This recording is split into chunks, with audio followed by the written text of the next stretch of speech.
Hey guys, some gamer dude here. Didn't expect to have decent content this week. I have a video, but it's like 3 minutes long. It's now been postponed until Friday. I want to get this out today because I want to strike while that iron is hot. So, Bandai's done something bloody unprecedented, and we need to talk about it.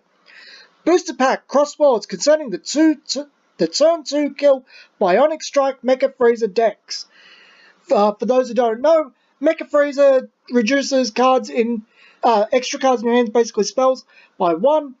And to do that, you start putting cards from your life into your hand, so you get faster to awakening, cards in your hand, and reduce costs. That's really strong ability. You can see why this became a problem, but they'll explain it themselves. Thank you for your continued support of the Dragon Ball Super card game. We've heard a fair amount of concern from parts of the player base about decks using P28 Frieza / Mecha Frieza to win on the second turn of the game. These decks use Mecha Frieza to reduce the cost of extra cards while trading life for cards in hand. Then they play cards like Victorious Fist, Super Saiyan 3 Son Goku, Fearless Pan, and Hyper Evolution Super Saiyan 4 Son Goku. God, these cards have lengthy names. By turn 2, attacking multiple times to win.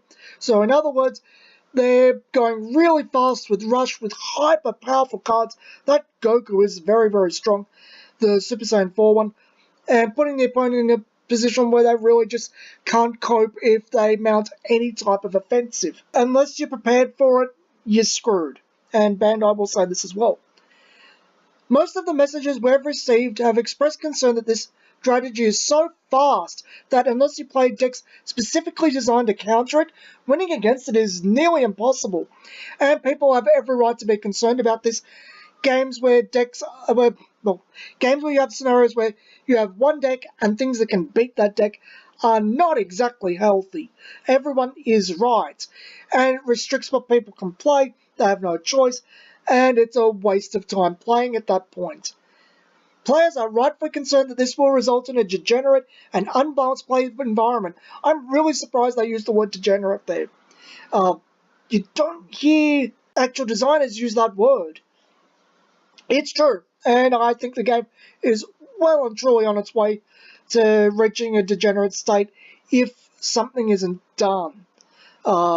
Even with counters to this, which we'll get into, I don't think it's a positive play environment where people are really restricted in what they can play.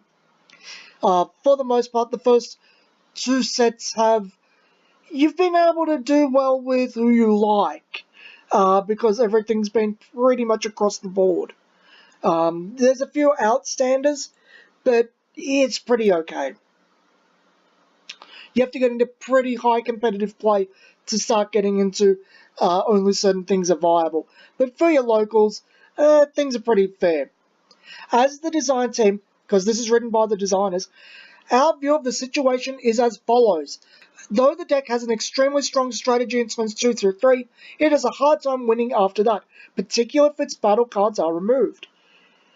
Yeah, because after that explosion, it's started killing itself, and it's not really got anywhere to go. There are several decks that do well against it. There are still other decks that can win in a tournament environment. Counter strategies are described below. This is what's really interesting about what Bandai did. However, we also understand that the existence of a strategy that can win on turn 2 is discouraging to new players and those that aren't aware of how to counter it. The Dragon Ball Super card game is growing.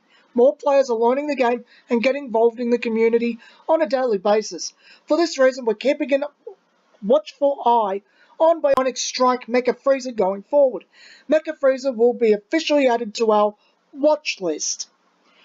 Good. I'm glad you're paying attention. I'm glad that you're at least showing concern. I think they're handling this pretty well. We'll get to that in a minute too. The act of a card going on the watch list itself does not mean that the card itself will be restricted in constructed gameplay or its skills will be changed, but we may issue errata to the card's text based on how things play out. Oh, I do not like the idea of errata.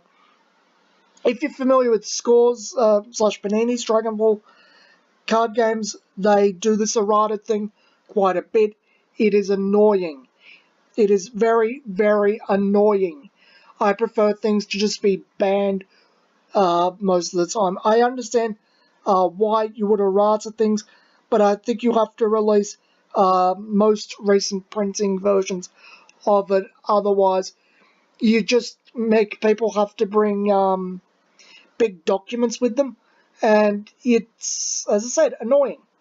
As we have in the past, we'll continue to observe the state of the game, making adjustments as necessary to provide fun and exciting play experience for both Dragon Ball fans and seasoned card game players alike. They did this with the Babidi. I do think they will touch Mecha Frieza if it becomes too degenerate. I kind of wish they'd ban things over errata, or later on issue updated versions of them. Most recent printings. I understand that's a pain in the ass for them as well, but the whole scenario is a pain in the butt. Defending against turn 2 kills. Though these Mecha Frieza decks are capable of explosive plays during turns 2 through 3, they can't win if their battle cards are neutralized or removed. Decks running the following defensive strategies have a high win ratio against Mecha Frieza decks running the turn 2 kill strategy. Decks that can defend against repeated attacks during turns 2 through 3. They also have to be able to fight back on turn 4. So you kind of have to lean into the second half here. Decks that can remove large early threats like Victorious Fist, Super Saiyan 3 Son Goku on turns 2 through 3. Yep. Here are 2 decks running the above strategies, a Blue-Green Cell deck and a Great Ape deck. The Blue-Green Cell deck is very defensive with these 6 cards. I'm pretty sure this is defensive too, I just don't remember. Drawing on turn 1 so you can get to them. And then it's got kill cards like I'm pretty sure that Android 14 is. I don't remember what else is, but I think this is a good thing. They're telling you how to defeat it, and even giving you decks that will be able to defeat it. This Bardock deck uses Goku and Shugesh to create a defensive wall, so there's Flying Nimbus. And Crushable, I think, is, what do you call it? Control. Anyway, they've given you an avenue to defeat this deck, and it actually doesn't look that bad at all. Strengths against turn 2 kill decks. Blue-Green Cell. You can use the skills of Cell / Ultimate Life Form Cell to eliminate your opponent's battle cards, and blue cards like Whis' Coercion and Group Leader Pilaf allow you to defend against your opponent's onslaught during the early game. The deck's defensive core consists of 12 blue cards, so you can choose to run them in the sideboard, bringing them in for Game 2 to handle Mecha Frieza matchups. Great Apes. Crushable and Flying Nimbus help you defend against repeated attacks, while the combo of Shugesh and Goku can eliminate your opponent's larger battle cards and defend against attacks. Since Bardock Leader card switches energy to active mode when awakening, you are guaranteed to have enough energy to play cards you need on defense. And Hidden Power Great Ape Tora can remove large battle cards that are at a low energy cost. These are but a few ways to deal with this dark deck archetype. We look forward to seeing the new deck concepts you come up with. Now, a lot of people have said that this has been, in their opinion, rather patronising. I read that comment this morning. They just they find the entire PR thing a bit on the nose. I disagree, and I disagree rather strongly. This is actually what I personally want to see out of TCG publishers. See, all too often they go, we'll watch it, we power creep past it, isn't that good? Or alternatively, there's answers there, you just don't see it. Maybe you should try harder. That Wizards is particularly bad at that one. And here's Bandai going, well, here's a couple of decks to defeat this guy. Here's what you should do. Here's how you handle it. Now, do I think he needs to be banned? Or at least made once per turn? I think once per turn are probably muted enough to and not be so intrusive that it's hard to remember. But do I think that something needs to happen? Yeah, mostly because it forces the game into a scenario where you either run this control call or you're stuffed. Unless everyone starts running the control call, Frieza starts going away, and then things to defeat that control call come in, and etc. etc. I agree with Bandai. I actually want to see how this plays out. I want to see if people pick up this defensive gameplay, and this Mecha Frieza thing just gets pushed out of the meta and only pops up when people aren't ready for it, which is where this type of rush decks really should be. And I actually don't think a rush deck winning this early, and if it's as open, I haven't fought against it, I don't get to play Super as much as I want, but if it's as wide open afterwards as they're making it out to be, I don't see the problem. I think they've done the right thing. They haven't gone, well, you just don't see it, and been smartasses about it. They've told you how to beat it. Now, whether that's going to work or not, that's another thing entirely. I'd like to try it out if I got the chance. But I think what Bandai's done here is really, really good.